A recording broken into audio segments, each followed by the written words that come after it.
Now at 10 and streaming on crossroadstoday.com, 2 suspects arrested in Hallettsville after a home burglary.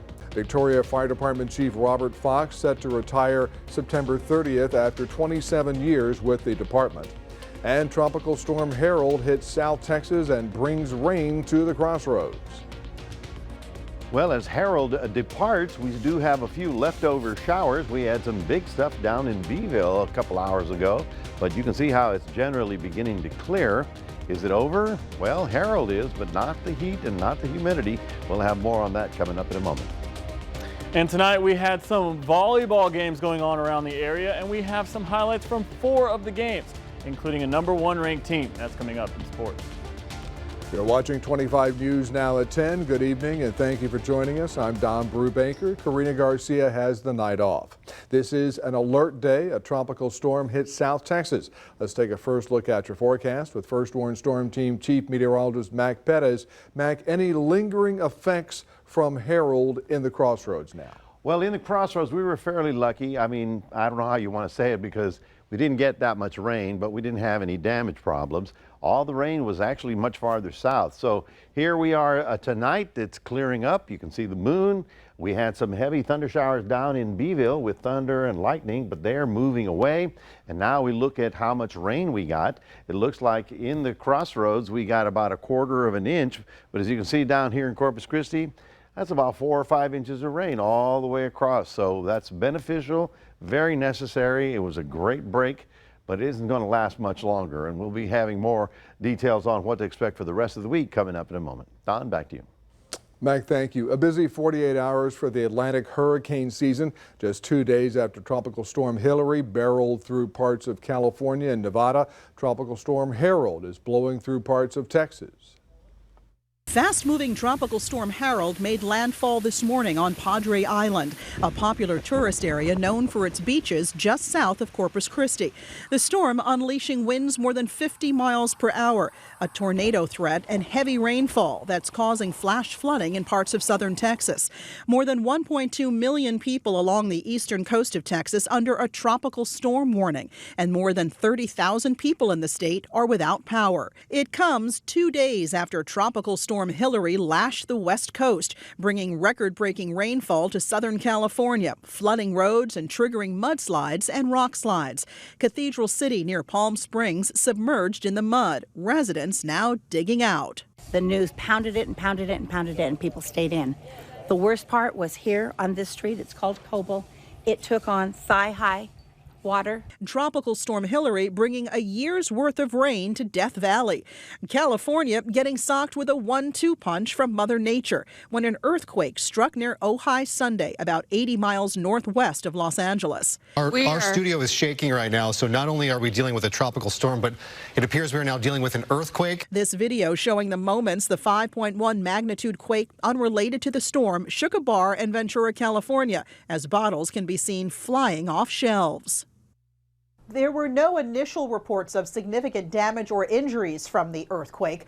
Meantime, in Texas, Tropical Storm Harold is expected to weaken into the night as it approaches Rio Grande River near Laredo. In New York, Alexis Christoforous, ABC News.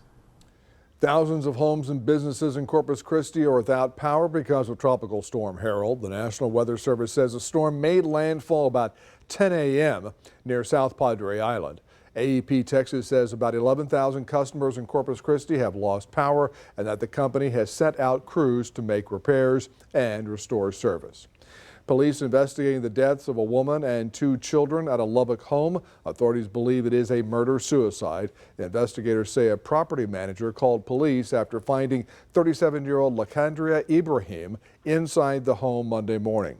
Police say the responding officers then found a 9-year-old boy and a 7-year-old girl dead when they arrived on scene. Police say it is believed to be an isolated incident. Remember, help is always available. If you or a loved one is in a mental crisis and need help, call 988. The Suicide and Crisis Lifeline provides free and confidential support for anyone in distress. Hallettsville police arrested 2 suspects in connection with a burglary in the 100 block of Lay Street.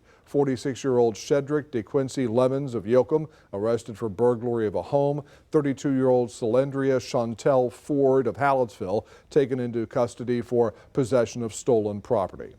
A house and several vehicles and storage units destroyed when a fire broke out late Monday night in Port Lavaca.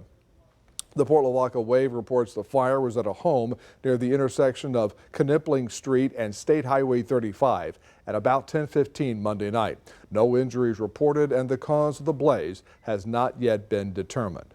Last Friday, a helicopter delivering water to the 150-acre Barth fire in Caldwell County almost collided with a drone that came within feet of the aircraft. The Texas A&M Forest Service reports all aircraft, including drones, are banned from flying in restricted wildfire areas. It is also a federal crime to interfere with firefighting aircraft.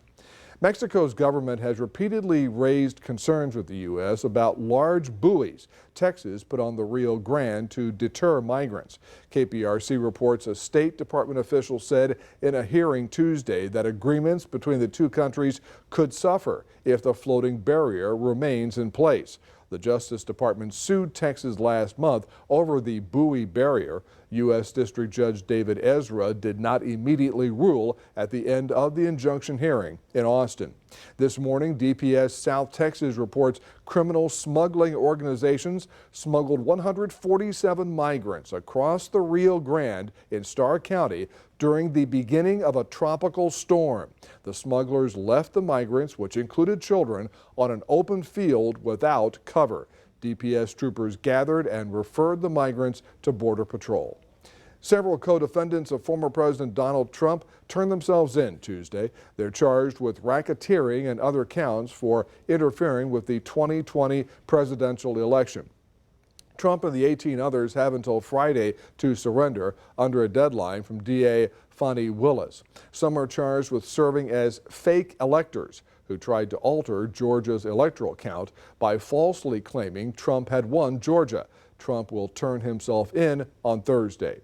Due to a rise in vaping and alcohol use among minors, Goliad ISD made changes to its code of conduct that went into effect Monday. The Goliad Advanced Guard reports students on all Goliad ISD campuses can only bring clear plastic water bottles containing water onto school grounds. Also, the district announced random drug testing and drug dig sweeps will be performed more frequently. The Victoria Fire Department has announced the official retirement of Fire Chief Robert Fox. Chief Fox started with the Victoria Fire Department on June 4, 1996. He became fire chief on July 1, 2018. Fox set to retire at the end of September. You can read his farewell letter on our website, crossroadstoday.com. And here's your viewer poll this evening. Scan that QR code on your screen to vote now. Here's the question. How would you rate your local fire department? Excellent, good, fair, poor? Let's look at the numbers. 85% of our voters say excellent, good 11%, fair 4%, poor 0%. That's good. All right. Thanks so much for voting. We want to hear your opinion. Come to crossroadstoday.com/vote to take part. Starting September 1st in Texas, your speed limit may vary based on local highway conditions. The Texas Tribune reports a bill signed into law in June allows local TxDOT engineers to temporarily change speed limits for a portion of a road or highway. This can be applied during road construction as well as during heavy fog, ice, or rain. Now, the altered speed limit would be in effect only when it's posted on signs showing drivers of the change, and it cannot be lower than 10 miles under the regular speed limit. Remember to subscribe to our YouTube channel, Crossroads Today. Hit the like button and click the notification bell, and you can see Crossroads Today on YouTube. Stay with us. Coming up on 25 News now at 10. One child is dead after a school bus crash in Ohio. Also ahead, European law enforcement arrested 4 suspects in a major drug bust off the coast of the Canary Islands.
School bus accident this morning in Ohio. The accident happened just after 8 a.m. A vehicle had crossed over the center lane, making contact with the school bus.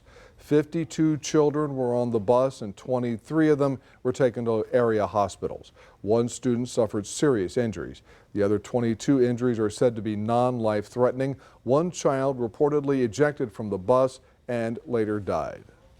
A 2010 Honda Odyssey was traveling eastbound on State Route 41 and went left of center into the lane of the school bus. That school bus attempted to take evasive action and drive onto the shoulder, but they still made contact. After contact, the school bus traveled off the right side of the roadway and overturned. The 2010 Honda Odyssey traveled off the right side of the roadway as well and came to final rest. Both the driver of the school bus and the Honda were transported to an area hospital and suffered non-life-threatening injuries. The crash remains under investigation. The pandemic was hard on everyone, particularly for children. Here's more on how children were affected. The early stages of the pandemic upended people's lives, and that stress was especially hard on kids who were already in vulnerable places. A study in the journal Pediatrics found that around a quarter of adolescents under 17 years old experienced a trauma like physical violence or neglect during the pandemic. Kids who experienced more than 4 traumatic events early in the pandemic were 3 times as likely to have new trauma later on. Traumatic events in childhood, such as violence, neglect, or substance abuse in the home, increases the risk that someone will have poor mental and physical health as an adult. But there are ways to prevent some of those long-term effects. Researchers suggest that creating a safe and supportive environment for kids helps combat these traumatic experiences. And most importantly, seek out professional help. With this Medical Minute, I'm Justin Finch, ABC News. European law enforcement officers intercepted a sailboat carrying over 1,500 pounds of cocaine off the coast of the Canary Islands. 4 suspects were arrested. Authorities said they were part of a wider criminal organization in charge of trying to smuggle large amounts of cocaine from South America into Europe. The joint operation involved several European agencies. No strike for UPS. The union representing 340,000 UPS workers says its members voted to approve the tentative contract agreement reached last month. Strike averted for now. The Teamsters say a majority of their UPS union members voted to accept the company's latest 5-year contract. Teamsters leadership and the company initially avoided an August 1st strike with a tentative labor deal that both sides called a win. Still, it was up to the union's rank and file to lock it in at the ballot box. Inside the new contract, pay raises for both full and part-time employees, cost of living raises, and the elimination of a 2-tiered pay system between new and existing hires. All workers will be moved to the higher scale immediately under the approved agreement. This is also good news for the nation's economy. UPS claims to move about 6% of America's gross domestic product each year, delivering on average more than 18 million packages a day so far this year. And now they'll keep on rolling. Yeah, at least probably a couple times a month. UPS and Prime, and you see the Prime vans all around. I'm Laura Aguirre reporting. If the Teamsters had gone on strike, it would have been the largest walkout against a single employer in U.S. history. The Texas Tribune has a story on Kyle Rittenhouse. He's launched a nonprofit that has what they call close ties to ultra-conservative mega donors from West Texas. This story is also on our website, crossroadstoday.com. Well, good evening, folks. It's 83 degrees right about now. We haven't been that cool at this time in quite some time. We did manage to get up to only 88 degrees. That was our high temperature. First time in the entire month of August that we didn't hit 100. How nice. And the rainfall was okay. It wasn't great. We got 2,500s out at the airport. That makes 2,500s for the whole month of August. That brings 20.19 for the year. How is that? Well, that's 5 inches below our average for this time of year. It's August. But we'll talk about what to expect for the rest of the week now that Harold is going to go bye-bye. We'll talk about that in a moment.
Well, for us, it was a little rain. Down south, it was a real downpour and more of a storm.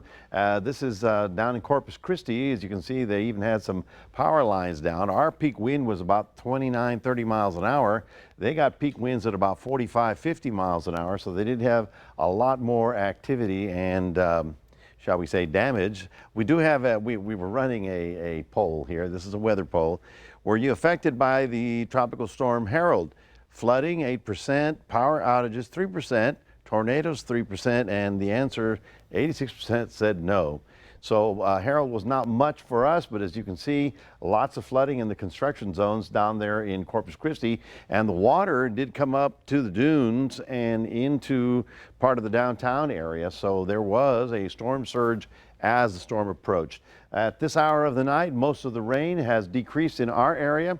We do have a little bit of stuff still out west. Let me show you where the greatest rainfall was. I mean, here's Victoria, see right about there. So right at Corpus Christi, where the 4 to 6 inches of rain fell right about there. Now, I believe it's called Oso Creek on the west side of the city is in flood stage because of the heavy rainfall. But the rain is good, goes all the way back here to Eagle Pass. So that's all in the watershed of the Rio Grande, the Frio, the Nueces. I don't believe that the Guadalupe or the Colorado got any significant rainfall. It got a little bit, but not much. Let's take a look at what's going on around the area right now. There you see the remnants of Harold, and there you see how most of the bands are beginning to decrease in intensity. So we're going to go quiet generally overnight. Now for the next couple of days, we've got so much moisture on the ground that with any kind of heating, we're going to pop a few little showers. These are the highs today. Can you imagine 88, 93, and we're excited about it. Here's the forecast highs for tomorrow. You can see where the clouds are down south, a little bit milder, but still 103 to 105 in Dallas tomorrow. It's still hot. Now in this map, you can see that all the counties east of us are under the heat advisories. We're going to get a break for tomorrow, a little break. But then after that, we're not going to get any more breaks as the heat is coming back with a vengeance. And the reason for that is the Dome of Doom is actually coming back. This map, sorry that it wobbled around there for you. We have one storm, tropical storm, headed toward the Dominican Republic. We have another one trying to organize here and another one trying to organize here. So yes, it is the peak of the activity in the Atlantic, and so you expect to see stuff popping around like that. Well, here's the Dome of Doom. There's the remnants of Harold. The Dome of Doom is coming back down. Yes, it's going to get hot again, and now it's going to be really humid that we have all the moisture on the ground. So we're going back to the hundreds, okay? I wish I had better news for you. 83, the morning low in Port Lavaca, getting up to 94. We're going to call it partly cloudy with 1 or 2 little isolated showers possible. In Cuero, 80 in the morning, 100 in the afternoon, mostly sunny, but you will see a little bit of a cloud cover. Now, this has 20% on it all the way through, and it looks like, oh, it's going to rain.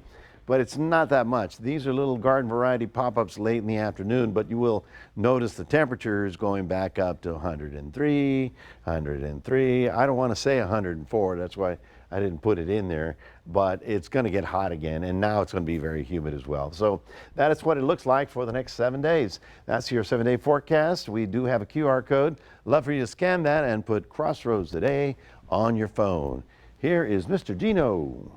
Thanks, Mac. We hear from the first-year head coach that is now in El Campo. That's coming up after the break.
At a crossroads, the Goliad Tigerettes volleyball team is ranked #1 in Class 3A, and they had a good test against Yoakum. Let's say they just aced the test as they were able to sweep their way to victory over the Lady Bulldogs. Isabel Sanchez of Goliad set her girls up nicely, totaling 31 assists, and Kyla Hill fed off of that with 17 kills. Yoakum made a late bid at a comeback in set 1, came within 5 points in set 2, but just wasn't their day in Goliad. The Tigerettes win in 3 sets. Victoria West Lady Warriors hosted the El Campo Lady Ricebirds, and this one ended rather quickly. West in the black and El Campo in white. Both teams battled back and forth early on, but Grace Weiler had a big game with 9 kills in the match to go along with 1 dig and 1.5 blocks. Later on in the same set, the Lady Ricebirds try fighting back.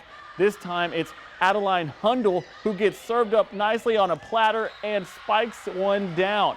The two teams still in a point of each other, with Weiler again getting set up right in the middle of the court and putting it down. The West Lady Warriors would go on to sweep the Lady Ricebirds 25-21, 25-16, and 25-18. West improves to 14-7 on the season and will take on Giddings next in a tournament in San Marcos, which starts on August 25th. Speaking of El Campo, the football team are looking to ruffle some feathers this Friday against its fellow foul in the Cuero Gobblers. The Ricebirds are under the direction of new head coach Travis Reeve, and he is changing everything from the last season. This year, Reeve is going to adapt to what the defense gives them and is adding multiple formations to be more balanced on the offensive side and defensive sides of the ball when going on the ground and through the air. The new head coach also said he does not have things completely figured out, but knows going against a top-ranked team like Cuero will help them in the long run. Although Reeve does not have it all figured out, he knows who his quarterback is, and that's Oliver Miles. Here are his thoughts on how the young season has gone so far. You know, this team's really working hard. You know, they've responded really well to all the expectations that we've had over the course of 2-a-days and summer and spring and all that. And so kids are ready to get the season started, and I'm excited to see where we're at. The El Campo Ricebirds are looking for revenge against the team that beat them in the season opener last year. The senior running back Drake Resendens said he likes the new additions to the offense and is ready for revenge against Cuero. Very exciting knowing that it's my last time I get to go and do it, so just want to make it count, be out there with my friends and make memories. The two top-ranked teams in the state will battle it out at Gobbler Stadium Friday night at 7:30. A positive marijuana test dashed her dreams of competing in the Tokyo Olympic Games, but Shakara Richardson proved her haters wrong Monday night. The American from Dallas turned on the Jets and would win the gold in the World Athletics Championship with a time of 10.65 seconds, which is a personal record for her. Richardson beat the stacked card filled with talent from Jamaica, and she is the first American to win the World Championship since Tori Bowie did it back in 2017. The World Championship, or the World Champion that is only 23 years old. Well, that's your sports. Don, back to you. All right, Gino, thank you. And stay with us. Coming up on 25 News Now at 10, we'll take a last look at your weather. Plus, National Cinema Day returns this weekend with $4 movie tickets, and you have to pay less for popcorn.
Banking actors and their allies rally today in beautiful downtown Burbank, California. SAG-AFTRA, the actors union, on strike since July 14th, demanding higher pay and protection from the use of artificial intelligence. Today, some of Hollywood's biggest names vow to stick together and fight for what they believe actors deserve.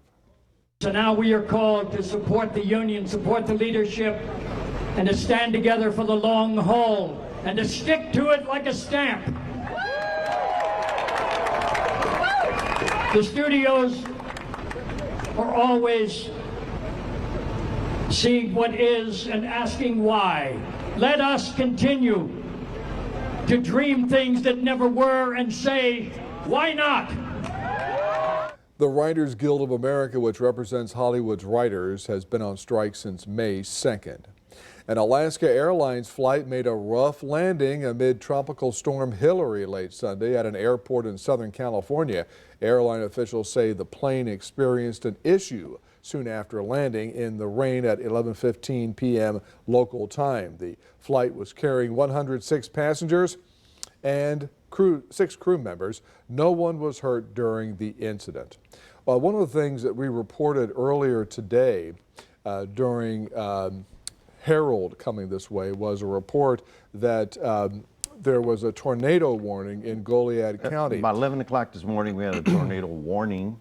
And this afternoon, we reached out to Goliad County Sheriff Roy Boyd, and he said there was no damage. He said none of us saw a tornado come down in that county, and they received no calls from citizens. So that's good news there for Goliad County. So often we can see a tornado and we can see a rotation in it.